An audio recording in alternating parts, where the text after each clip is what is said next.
दोस्तों, तो लेके हाजिर हैं हम। ये बहुत इंपॉर्टेंट है, डाइपोल एंड लंदन फोर्सेस। ये सवाल आपका एम्स 2007 और आईआईटीज में भी कई बार पूछा गया है। ठीक है दोस्तों, अब दोस्तों समझते हैं पहले डाइपोल क्या होता है, फिर लंदन फोर्सेस देखेंगे। अब मान लीजिए आपने HF लिखा या HCl लिखा। अब आपको मालूम है कोवैलेंट बॉन्ड है, तो shared pair of electrons, electronegativity किसकी ज्यादा है? फ्लोरीन की। तो ये पार्शियली नेगेटिव हो गया और ये दोस्तों क्या हो गया? Partially positive. तो जब ये पोल्स बन जाए, मतलब कोवैलेंट कंपाउंड पोलर बन जाए, पोलर कोवैलेंट कंपाउंड्स में जब बन जाए तो हम उसको क्या कहते हैं? Two equal and opposite charges separated by a distance. तो ऐसे को क्या कहते हैं? डाइपोल। ये डाइपोल बन गया। क्यों बना? Due to difference in electronegativity. अब दूसरा शब्द होता है डाइपोल मोमेंट। डाइपोल मोमेंट, इसको म्यू से रिप्रेजेंट करते हैं। तो इसका क्या फॉर्मूला हो गया? Charge on any of the atoms, तो क्यू ले लें, क्योंकि अगर ये 2 पॉजिटिव है तो वो 2 नेगेटिव ही होगा, तो हमने इसको क्यू ले लिया। और डिस्टेंस बिटवीन देम, इन दोनों के बीच की दूरी क्या है? डी है। तो डाइपोल मोमेंट का क्या दोस्तों फॉर्मूला आ जाता है? Q into D. ठीक है दोस्तों, ये है। अब डाइपोल मोमेंट कौन सी क्वांटिटी है ये बताना जरूरी है, नहीं तो आपको कुछ समझ में नहीं आएगा। डाइपोल मोमेंट वेक्टर क्वांटिटी है। फिजिक्स में आपने पढ़ा होगा वेक्टर क्वांटिटी क्या होता है। वेक्टर क्वांटिटी वो होती है जिनके पास मैग्नीट्यूड और डायरेक्शन दोनों होते हैं। तो mu is a vector quantity. ठीक है दोस्तों, तो ये हो गया, इतना नोट कर लीजिए।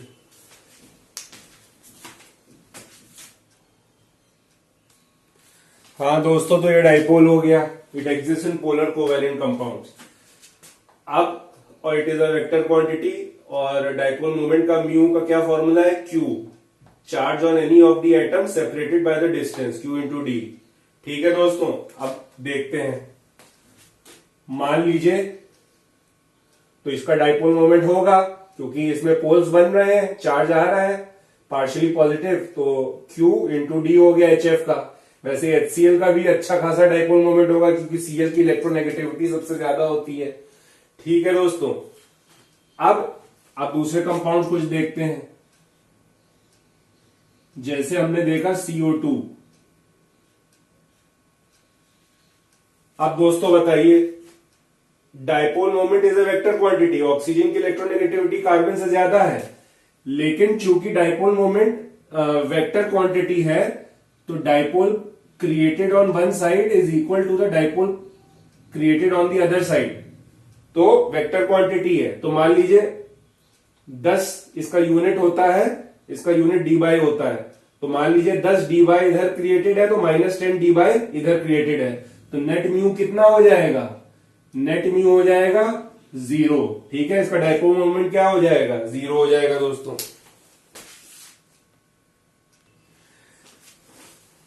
नेक्स्ट देखते हैं दोस्तों, वाटर। वाटर का शेप आपको मालूम है, इन्वर्टेड वी होता है।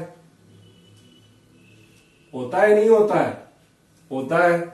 तो इसका नेट डाइपोल, वेक्टर का नेट डाइपोल होगा, क्योंकि ऑक्सीजन इलेक्ट्रोनेगेटिव इनसे ज्यादा है, तो ऑक्सीजन शेयर्ड पेयर को अपनी तरफ खींचेगा, तो इसमें पार्शियली नेगेटिव आ जाएगा और इसपे पार्शियली पॉजिटिव आ जाएगा। वैसे ही इसके भी खींचेगा तो इसमें भी क्या आ जाएगा? Partially positive. तो इसका म्यू क्या होगा? Greater than 0। इसकी वैल्यू अच्छी खासी होगी। ठीक है दोस्तों, एक और कंपाउंड देखते हैं दोस्तों, NH3। ध्यान रखिएगा, लीनियर होने पे 0 होने की प्रोबेबिलिटी बढ़ जाती है, लीनियर नहीं है।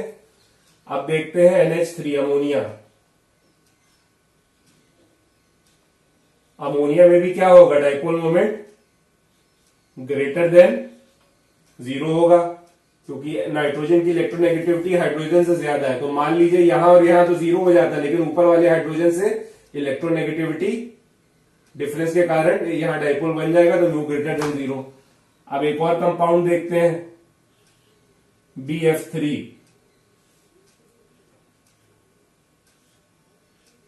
अब दोस्तों देखिए फिर से वेक्टर, वेक्टर का रिजल्टेंट फिजिक्स में आपने पढ़ा है, इन दोनों का रिजल्टेंट कहां आ जाएगा, इधर नहीं आ जाएगा, तो रिजल्टेंट ये आ गया। अब एक डाइपोल इधर लग रहा है, दूसरा डाइपोल, इन दोनों का रिजल्टेंट इधर लग रहा है, तो नेट डाइपोल क्या हो जाएगा, म्यू इक्वल टू 0। ठीक है दोस्तों, तो ये पहले 4 समझिए, बहुत इंपॉर्टेंट है। हाँ दोस्तों, तो आगे देखते हैं डाइपोल मोमेंट पे। दोस्तों डाइपोल मोमेंट आपको बता दिया, उसका यूनिट dy होता है। अब दोस्तों नेक्स्ट उसका पॉइंट देखते हैं, ग्रेटर द डाइपोल मोमेंट, जिसका डाइपोल मोमेंट जितना ज्यादा होगा वो उसकी सॉल्युबिलिटी टू डिसॉल्व थिंग्स उतनी ही ज्यादा होगी। ठीक है, तो dipole moment is directly proportional to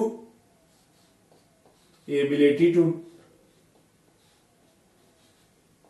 dissolve substances.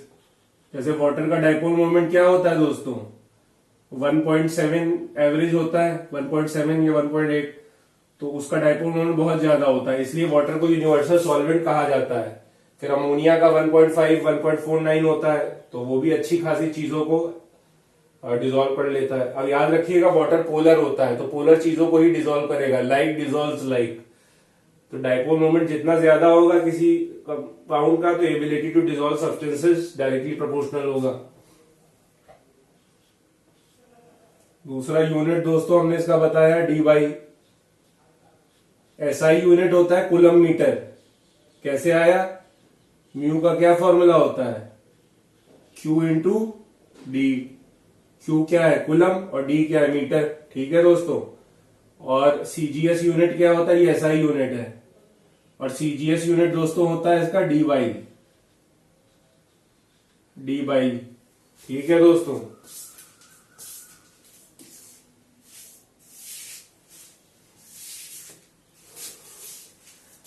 तीसरा बहुत इंपॉर्टेंट है, इससे जैसा ये बस समझ लीजिए या रट लीजिए जो कहिए, इससे आपका एक सवाल पक्का बन जाएगा कंपटीशन में। Dipole moment is inversely proportional to bond angle. Bond angle कम है तो डाइपोल मोमेंट ज्यादा होगा, बॉन्ड एंगल ज्यादा है तो डाइपोल मोमेंट कम होगा दोस्तों। ठीक है, चौथा एक इसका फॉर्मूला भी है, रट लीजिएगा, म्यू रिजल्टेंट। अभी समझा रहे, पहले फॉर्मूला लिख लीजिए।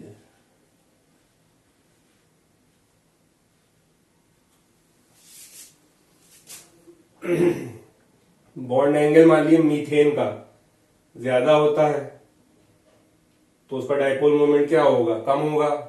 मीथेन का डाइपोल मोमेंट तो वैसे भी शायद 0 ही होता है। जितना ज्यादा बॉन्ड एंगल होगा तो डाइपोल मोमेंट कम होता जाएगा। म्यू रिजल्टेंट लिख लीजिए formula, 2 mu AB cos theta बटे 2, थीटा बाई 2। अब थीटा क्या है आपके मन में सवाल आ रहा होगा, ऐसे समझते हैं।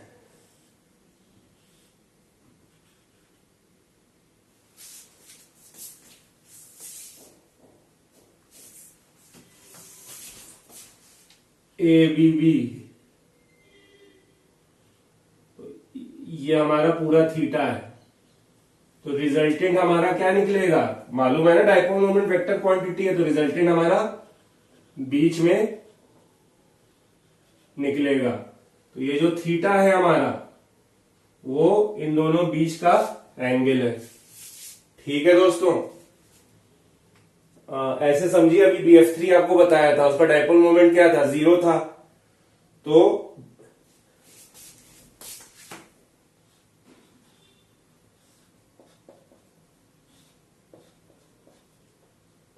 ऐसा था, तो इसका रिजल्टेंट कहां आया था इन दोनों का, ये।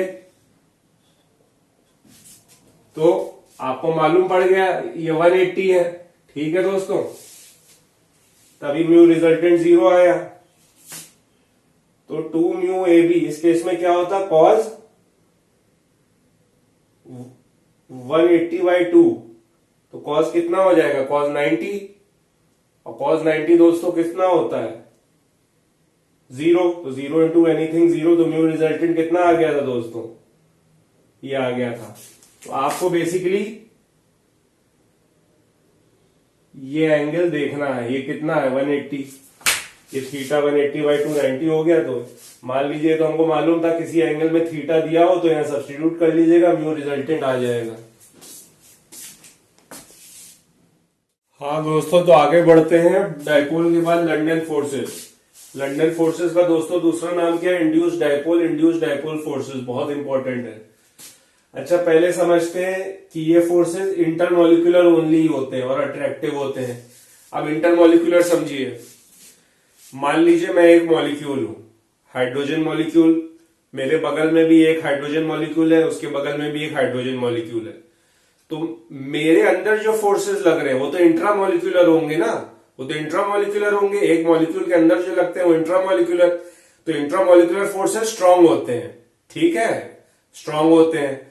लेकिन मेरे और जो बगल में हाइड्रोजन है उसके बीच में जो फोर्सेस लग रहे हैं वो इंटरमोलिकुलर, वो ऑब्वियस सी बात है वीक होंगे। तो लंडन फोर्सेस इंटरमोलिकुलर है, एक मॉलिक्यूल और दूसरे मॉलिक्यूल के बीच में लगते हैं, तो इंटरमोलिकुलर होते हैं और वो वीक फोर्सेस होते हैं, वेरी वीक। और एक प्रकार के वेंडर वॉल्स फोर्सेस होते हैं और अट्रैक्टिव फोर्सेस होते हैं। दूसरा देखेंगे, responsible for the state of a substance. ये किसी भी स्टेट ऑफ सब्सटेंस की, वो सॉलिड में रहेगा कि लिक्विड से गैस में चेंज होगा कि नहीं होगा, उसके लिए रिस्पॉन्सिबल होते हैं, including the 3 dimensional structure of proteins. तीसरा ये क्यों होते हैं, due to uneven distribution of electrons, वो भी अभी समझेंगे। तीसरा, ये depends upon the contact area of molecule. Contact area of molecule जितनी ज्यादा होगी, लंडन फोर्सेस उतने ज्यादा होंगे। मॉलिक्यूलर साइज, मॉलिक्यूल का जितना ज्यादा साइज होगा उतने ज्यादा होंगे। पोलराइजेबिलिटी, जितना ज्यादा पोलराइज होगा, मतलब पॉजिटिव और नेगेटिव चार्ज जितना ज्यादा बनेगा दोनों सिरों पे, तो उतने ज्यादा होंगे। और पाई बॉन्डिंग में, पाई बॉन्डिंग जितनी ज्यादा होगी उतने ज्यादा लंडन फोर्सेस होंगे। और दूसरा, ये टेम्पररी फोर्सेस होते हैं क्योंकि इसमें डायपोल इंड्यूस होता है एक एटम या एक मॉलिक्यूल से दूसरे में, तो वो जब तक करीब है तो है, नहीं तो फिर वो गायब हो जाते हैं, इसलिए ये टेम्पररी अट्रैक्टिव फोर्सेस होते हैं, इतना नोट कर लीजिए। छठा पॉइंट देखते हैं दोस्तों, occurs both in polar and non polar covalent molecules. ये लंडन फोर्सेस चाहे पोलर कोवेलेंट मॉलिक्यूल्स हो जैसे HCl, HF, उनके बीच में भी लगते हैं, और non polar covalent molecules, non polar covalent molecule जैसे हाइड्रोजन, क्लोरीन, कार्बन डाइऑक्साइड, तो उनके बीच में भी लगते हैं। ये बहुत आश्चर्यजनक फैक्ट है, लेकिन ये भी होता है, तो देखेंगे कैसे। तो आप समझते हैं लंडन फोर्सेस, तो पॉइंट्स तो आपने लिख लिए होंगे। अच्छा, अब हम छोटे एटम से शुरू करते हैं, जैसे कोई नोबेल गैस हीलियम या नियॉन, हीलियम ले लेते हैं।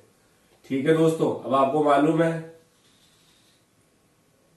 हाइड्रोजन हीलियम कितने प्रोटॉन्स होते हैं, एटॉमिक नंबर 2, तो 2 प्रोटॉन्स और 2 इलेक्ट्रॉन्स। इलेक्ट्रॉन्स को मैं दूसरे रंग से दिखा रहा हूं ताकि आपको समझ में आ जाए।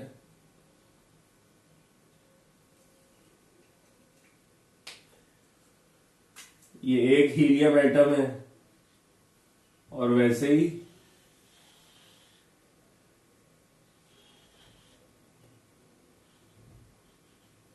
ये दूसरा हीलियम एटम है, इसके भी 2 प्रोटॉन्स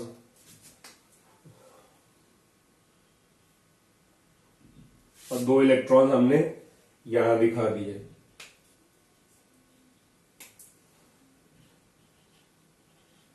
अब दोस्तों समझिए, वैसे तो हीलियम मोनोएटॉमिक होता है इन द गैसियस स्टेट, लेकिन अभी आपको बताया था पॉइंट में कि London forces are responsible for the state of a substance. आप खुद ही सोचिए, अब हीलियम जो है अगर लो टेम्परेचर्स पे लिक्विड स्टेट में भी पाई जाती है, अब लिक्विड स्टेट में क्यों पाई जाती है, तो आपका आंसर क्या होगा, लंडन फोर्सेस। समझते हैं कैसे। अब लिक्विड स्टेट में जब आपने कोल्ड टेम्परेचर किया तो ये दोनों एटम्स क्या हो जाएंगे, पास हो जाएंगे। अभी तो मोनो एटॉमिक है, ये पास आने लगेंगे, और मान लीजिए पास आ गए, मान लीजिए इतना ही आ गए, पहले दूर थे अब पास आ गए।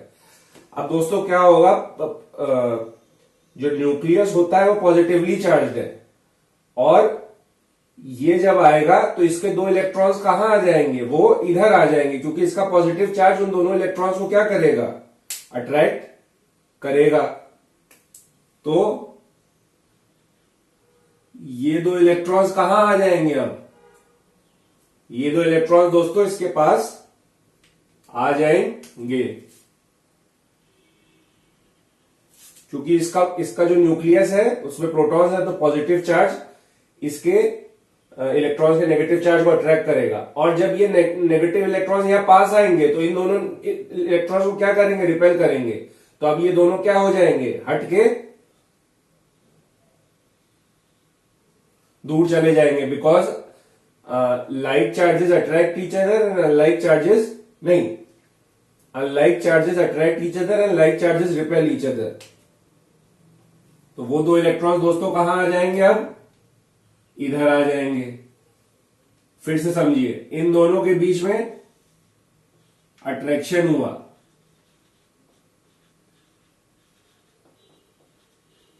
और इन इलेक्ट्रॉन्स के बीच में क्या हुआ, repulsion, because like charges repel each other. तो खुद ही समझिए दोस्तों, एक हमारा डाइपोल नहीं बन गया, इसको हम शॉर्ट में बनाए तो क्या हो जाएगा, ये पार्शियली नेगेटिव, ये पार्शियली पॉजिटिव हो गया, और दो इलेक्ट्रॉन इधर आ गए तो पार्शियली नेगेटिव, और वहां से इलेक्ट्रॉन हट गए तो वो क्या हो गया, पार्शियली पॉजिटिव।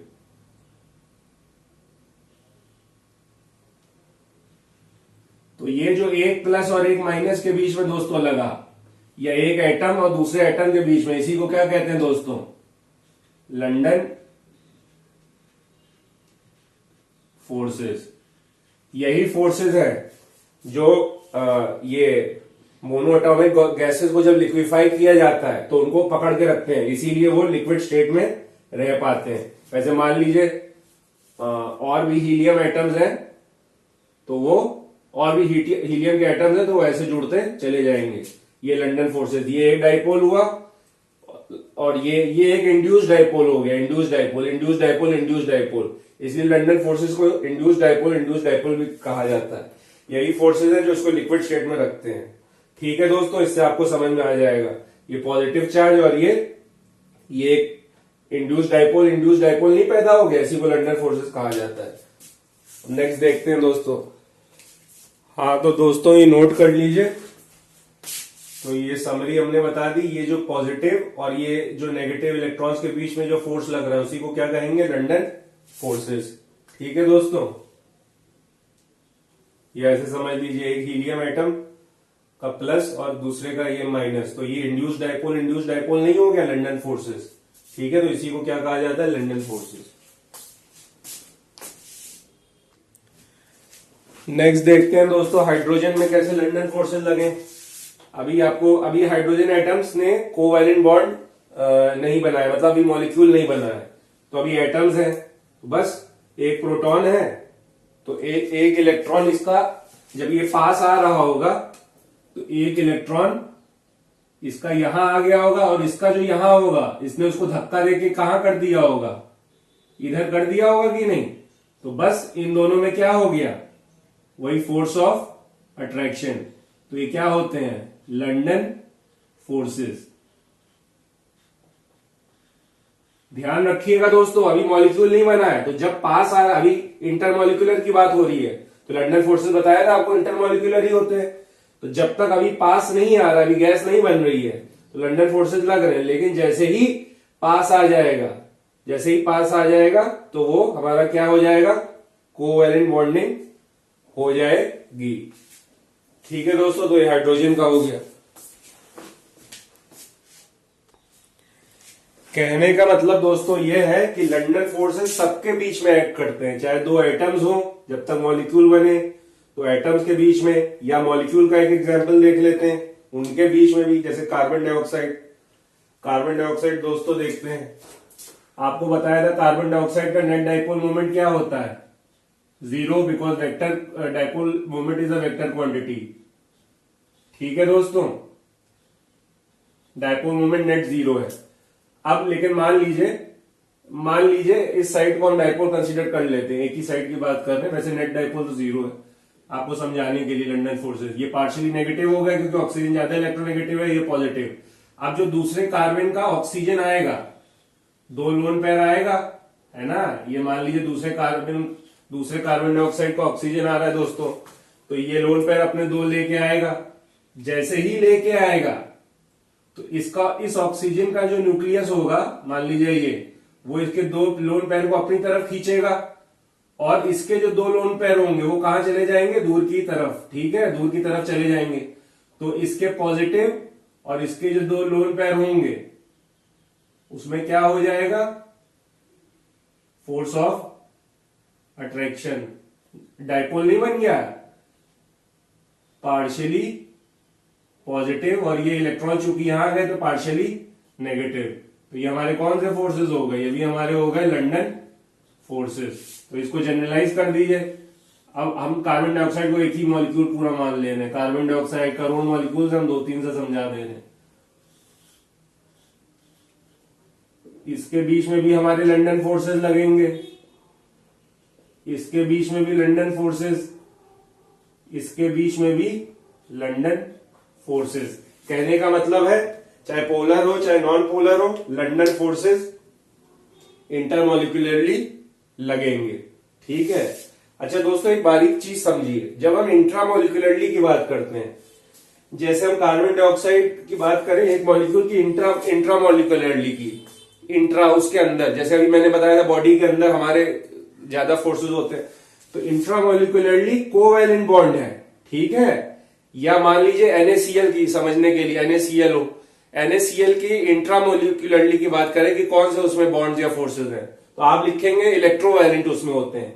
लेकिन ये लंडन जो होते हैं वो इंटरमोलिकुलर होते हैं, चाहे लंडन हो गए, चाहे हाइड्रोजन बॉन्डिंग हो गए, चाहे डाइपोल डाइपोल हो गए, ये जितने भी फोर्सेस होते हैं ये सब हमारे इंटरमोलिकुलर होते हैं। तो ध्यान रखिएगा इंटरमोलिकुलर है, और इंट्रामोलिकुलर पूछे सिर्फ इसके अंदर तो कोवैलेंट। ठीक है दोस्तों, तो ये हमने कई को कार्बन डाइऑक्साइड मॉलिक्यूल्स 3 दिखा दिए, तो सबके बीच में क्या लग रहा है, इंटरमोलिकुलर लंडन फोर्सेस। नोट कर लीजिए दोस्तों।